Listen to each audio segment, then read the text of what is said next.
রিমান্ডে জিজ্ঞাসাবাদ, ভুয়া পরিচয়পত্র দেখিয়ে বাসা ভাড়া নিচ্ছে আরসা। জুলাই গণঅভ্যুত্থানে আহতদের পাশে ইউরোপীয় ইউনিয়ন, 20 লাখ ইউরো সহায়তা ঘোষণা। এবং ফিলিস্তিনে ইসরায়েলি হামলায় আরও প্রাণহানি, ফের স্থল অভিযান শুরু।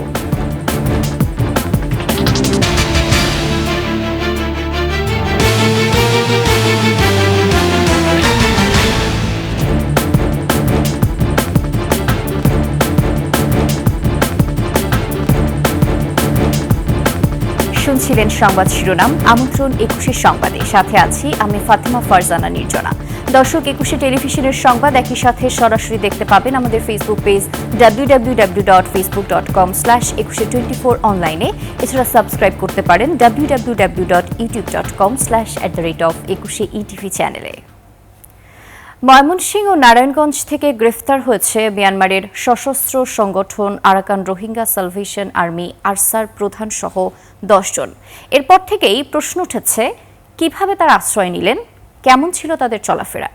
এ নিয়ে বাড়ির মালিক ও স্থানীয়দের সাথে কথা বলেছেন আমাদের ময়মনসিংহ প্রতিনিধি আতাউর রহমান জুয়েল ও নারায়ণগঞ্জ প্রতিনিধি রবিউল ইসলাম।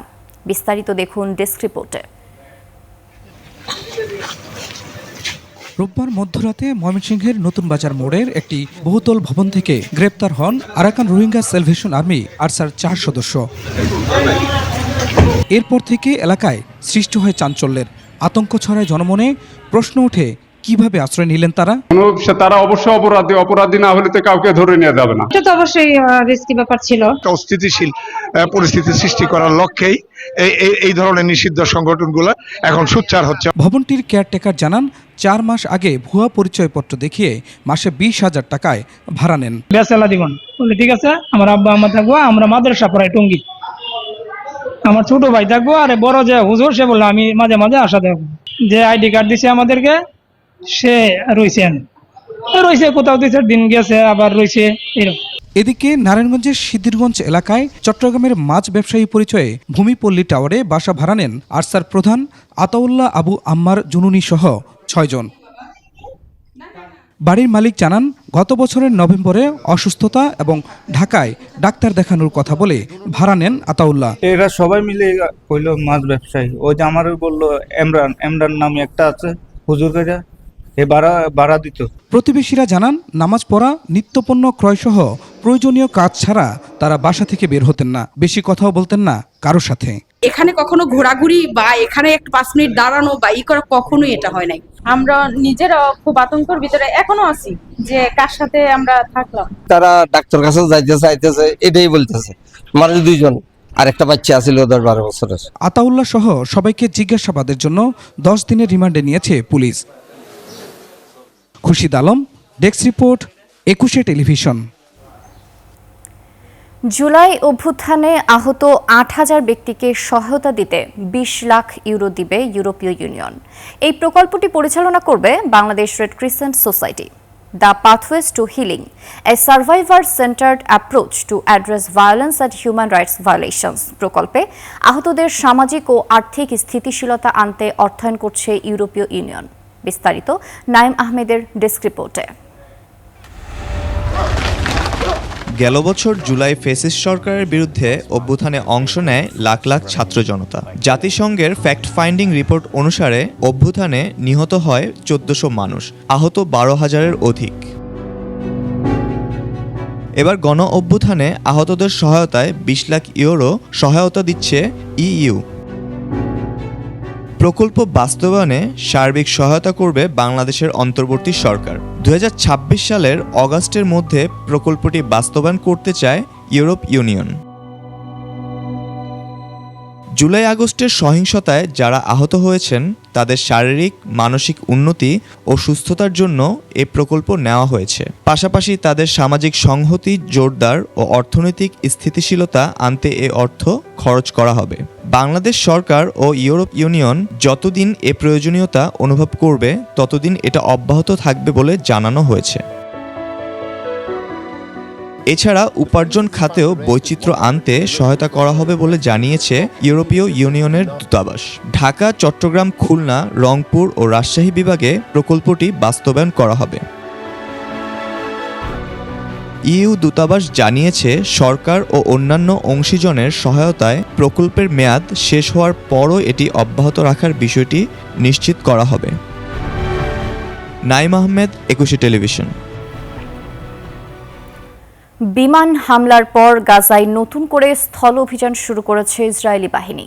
দ্বিতীয় দিনে মৃতের সংখ্যা প্রায় 5 শতাধিক।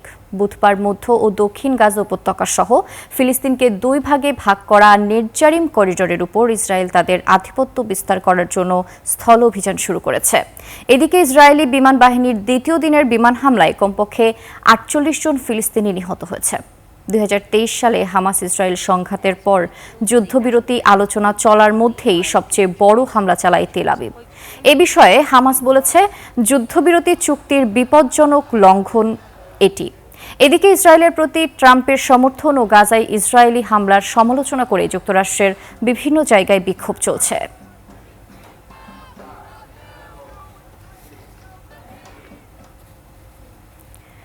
ঈদযাত্রায় যাত্রীদের বাড়তি চাপ সামাল দিতে নীলফামারীর সৈয়দপুর রেলওয়ে কারখানায় চলছে বিরামহীন কাজ। চাকা মেরামত, বডি সংস্কার, সিট মেরামত আর রং তুলির আঁচড়ে ঝকঝকে করে তোলা হচ্ছে পুরাতন কোচগুলোকে। নীলফামারী প্রতিনিধি নূর আলম বাবুর তথ্যচিত্রে দেখুন ডেস্ক রিপোর্ট। ঈদে যাত্রী পরিবহনে সৈয়দপুর রেলওয়ে কারখানায় চলছে শেষ মুহূর্তের প্রস্তুতি। অতিরিক্ত কোচ মেরামতে দম ফেলার ফুসরত নেই শ্রমিকদের। চলছে চাকা মেরামত, পুরাতন কোচগুলিতে দেয়া হচ্ছে রং, আর ওয়েল্ডিং এর খোঁচায় চলছে বডি সংস্কার। যে পরিমাণ শ্রমিক লাগে তার চেয়ে কম শ্রমিক নিয়ে এখানে কাজ করতে হয়। আমরা কাজ করতেছি শুধু আমাদের জনগণের স্বার্থে, দেশের স্বার্থে। ঈদে ঘরমুখো মানুষ স্বাচ্ছন্দ্যে যাত্রা তাদের শুভ হোক। সেই সুবাদে আমরা আমাদের কর্মঘণ্টা এখানে পর্যাপ্ত পরিমাণে বাড়িয়েছি। জনগণের নিজেকে নিয়োজিত রাখতে পারি, যাতে সবাই সুবিধাভাবে ঘরমুখী মানুষ ঘরে ফিরতে পারে, এটাই আমাদের কাজ। ঈদ যাত্রায় ট্রেন ভোগান্তি দূর ও নিরাপদ করতেই কর্তৃপক্ষের আয়োজন। কর্মঘণ্টাকে ব্যবহার করে ওভারটাইম করে, এমনকি শুক্রবারের মতো দিনগুলোকেও কাজে লাগিয়ে বা কাজ করে আমাদের কর্মচারীগণ নিরলসভাবে কাজ করে যাচ্ছেন। ঈদে ঘরমুখো যাত্রীদের নিরাপদে এবং নির্বিঘ্নে বাড়ি ফেরার লক্ষ্যে সৈয়দপুর রেলওয়ে কারখানাও নেপথ্যে কাজ করে থাকে। ঈদে বিশেষ ট্রেনও চালু করতে যাচ্ছে রেলওয়ে কর্তৃপক্ষ। এই কোচগুলো আগামী ঈদে রেল বহরে যুক্ত হবে এবং আমাদের আন্তনগর ট্রেনেই 27খানা অতিরিক্ত সংযোজিত হয়ে চলাচল করবে। ঈদ যাত্রায় এবার 120টি অতিরিক্ত কোচ যুক্ত হবে। Khurshid Alam, desk report, 21 television. গণঅভ্যুত্থানে শহীদদের আত্মার মাগফেরাত ও দেশনেত্রী খালেদা জিয়ার সুস্থতা কামনা করে গণসেহরির আয়োজন করেছে শেরেবাংলা কৃষি বিশ্ববিদ্যালয়ের ছাত্রদল। পারস্পরিক সৌহার্দ্য ও ভ্রাতৃত্ববোধের তাগিদে এই আয়োজন বলে জানান আয়োজকরা। মানিক শিকদারের রিপোর্ট। বুধবার রাতে শেরেবাংলা কৃষি বিশ্ববিদ্যালয়ের ছাত্রদলের উদ্যোগে গণসেহরির আয়োজন। এতে অংশ নেন শিক্ষক, শিক্ষার্থী ও কর্মচারীরা। সেহরিটা যে ইবাদতের একটা অংশ, কিন্তু আমরা চাচ্ছি যে সমস্ত এই উৎসবের যে উৎসবের যে আমেজটা, এটা সবাই জন্য ভাগাভাগি করে নিতে পারে। আমাদের যারা ছোট ভাই বোন আছে সবাই এখানে আজকে এই সেহরিতে অংশগ্রহণ করেছে। আমরা মেয়েদের হলেও খাবার সরবরাহ করেছি। বিশ্ববিদ্যালয়ের প্রাক্তন শিক্ষার্থীরা এই আয়োজনে যুক্ত হয়ে স্মৃতিচারণ করেন। শেরেবাংলা কৃষি বিশ্ববিদ্যালয় ছাত্রদলের এই উদ্যোগকে সাধুবাদ জানান তারা। জাতীয়তাবাদী ছাত্রদলের সাবেক যারা আমরা বর্তমানে এসেছি, অনেকদিন পর স্মৃতিচারণ করেছি। আমি শেরেবাংলা কৃষি বিশ্ববিদ্যালয়ের সাবেক শিক্ষার্থী এবং সাবেক ছাত্রদল নেতা হিসেবে আজকে আমরা সবাই আসছি। অন্যান্য ছাত্র সংগঠন থেকে ছাত্রদল যে একটু ভিন্ন মাত্রা সংগঠন, যা তাদের কর্মের মাধ্যমে আজকে প্রমাণ পেয়েছে। আয়োজকরা বলেন, ঐতিহ্যবাহী এই ছাত্র সংগঠন অধিকার আদায়ের লড়াইয়ের পাশাপাশি মানবিক ও গণমানুষের কল্যাণে সবসময় কাজ করে যায়। তারই ধারাবাহিকতায় এই উদ্যোগ। আমরা ছাত্রদলের যে সকল কর্মী আছে, আমরা সবাই আর কি চাঁদা দিয়ে, আমাদের অনেকে টিউশনের টাকা দিয়ে, অনেকে বাড়ির থেকে টাকা নিয়ে এসে, অনেকে মনে করেন যে সেহরিটা করতে গেলে বাইরে খরচ হইতো, ওই টাকা দিয়ে আমরা এই অনুষ্ঠান আয়োজন করছি। দেশনায়ক তারেক রহমান যেভাবে নির্দেশনা দিচ্ছে যে আমরা সকলকে নিয়ে একটা সুন্দর, সমৃদ্ধি এবং সুখী বাংলাদেশ গড়ব, আমরা তারই প্রেক্ষাপটে আমরা এটা আয়োজন করছি। দল, মত, ধর্ম নির্বিশেষে সবার জন্য এই আয়োজন বলেও জানান উদ্যোক্তারা। মানিক শিকদার, 21 টেলিভিশন, ঢাকা। কোনোভাবেই নিয়ন্ত্রণে আসছে না চালের বাজার। সপ্তাহের ব্যবধানে মিনিকেটের দাম বেড়েছে কেজিতে 5 থেকে 6 টাকা। ভোক্তা অধিকার সংগঠন ক্যাব বলছে, চালের বাজার নিয়ন্ত্রণে রাইস মিলগুলোতে অভিযান চালানো জরুরি। তবে সয়াবিনের সরবরাহ ও দাম স্বাভাবিক হয়েছে। তৌহিদুর রহমানের রিপোর্ট। এবারের রমজানে সবজিসহ অধিকাংশ নিত্যপণ্যের দাম স্বাভাবিক থাকলেও প্রতিদিনই বাড়ছে চালের দাম। 15 দিনে মিনিকেট চালের কেজিতে দাম বেড়েছে 8 থেকে 10 টাকা। ভালো মানের মিনিকেটের কেজি 90 টাকার চেয়েও বেশি দামে বিক্রি হচ্ছে। রোজার শুরুতে ছিল 80 টাকা। আগে ছিল আপনার যেটা বললাম ব্র্যান্ডের, আপনার 70 72 হতে 80 টাকা ছিল আগে, এখন 80 থেকে 90 টাকা। চালের দামের এই ঊর্ধ্বগতিতে বিপাকে সাধারণ মানুষ। দামটা অবশ্যই আরও রিজনেবল থাকা উচিত, স্পেশালি রমজানের মধ্যে। কঠিন সময় যেতেছে রোজার জন্য, সবাই বলতেছে, দেখতেছি টিভিতেও আমরা দেখতেছি, এটা সরকার একটু দৃষ্টি দেওয়া উচিত। তবে বিক্রেতাদের দাবি, মোটা চালের দাম বাড়েনি।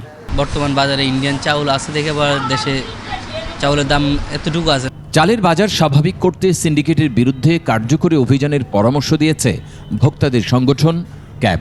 যারা এই চাল সংকটের মূলভূত, তারা আবার আমদানিকারক এবং তারাই কিন্তু দাম নির্ধারণ করছে। আমরা সরকারকে বারবার পরামর্শ দিয়ে আসছিলাম, সেটা হলো যে আমদানিকৃত যে চালগুলি আছে এগুলি আসলে কোথায় যাচ্ছে, কি পরিমাণ আমদানি হলো, এইটা একটু তদারকের আওতার মধ্যে রাখার জন্য। এদিকে সাধারণ মানের লেবুর হালি বিক্রি হচ্ছে 80 টাকায়। আমার এখানে দাদা 140 টাকা আলির থেকে 80 টাকা আলি পর্যন্ত। সর্বোচ্চ 40 টাকার লেবু এখন 80 টাকা চাইতেছে আলি। গত সপ্তাহে নিচ্ছি 100 টাকা 1 ডজন, আজকে 100, ওই 10 টাকা নিছে। অন্যান্য তরকারি মোটামুটি একটা রিজনেবল প্রাইস আছে, কিন্তু লেবু মানে প্রচুর দাম। সয়াবিন তেলের সরবরাহ স্বাভাবিক হয়েছে বলে জানান বিক্রেতারা। এখন সয়াবিন তেল অর্ডার করলে আমাদেরকে কোম্পানি সরাসরি সয়াবিন তেলে দিচ্ছে। সোয়াবিন, পাম, সুপার, ইনটেক তেল, এখন তেলের কোনো সংকট নেই। রমজানের শুরুতে সয়াবিনের সরবরাহ সংকট ছিল চরমে। কিছু ক্ষেত্রে অন্য পণ্য ক্রয়ে শর্তে পাওয়া যেত সয়াবিন। তৌহিদুর রহমান, 21 টেলিভিশন, ঢাকা। শেষ করছে 21 সংবাদ। যাবার আগে সংবাদ শিরোনামগুলো আরও একবার। জুরুনিকে রিমান্ডে জিজ্ঞাসাবাদ, ভুয়া পরিচয়পত্র দেখিয়ে বাসা ভাড়া নিচ্ছে আরসা। জুলাই গণঅভ্যুত্থানে আহতদের পাশে ইউরোপীয় ইউনিয়ন, 20 লাখ ইউরো সহায়তা ঘোষণা। এবং ফিলিস্তিনে ইসরায়েলি হামলায় আরও প্রাণহানি, ফের স্থল অভিযান শুরু।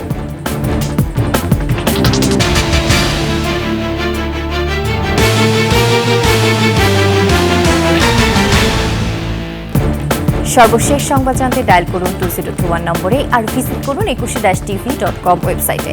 ফেসবুকেও ভিজিট করতে পারেন www.facebook.com/2124 অনলাইনে। এছাড়া সাবস্ক্রাইব করতে পারেন www.youtube.com/@21etv চ্যানেলে। এতক্ষণ সঙ্গে থাকার জন্য ধন্যবাদ। পরবর্তী সংবাদ দুপুর 2টায় দেখার আমন্ত্রণ রইল। 21-এর সাথেই থাকুন।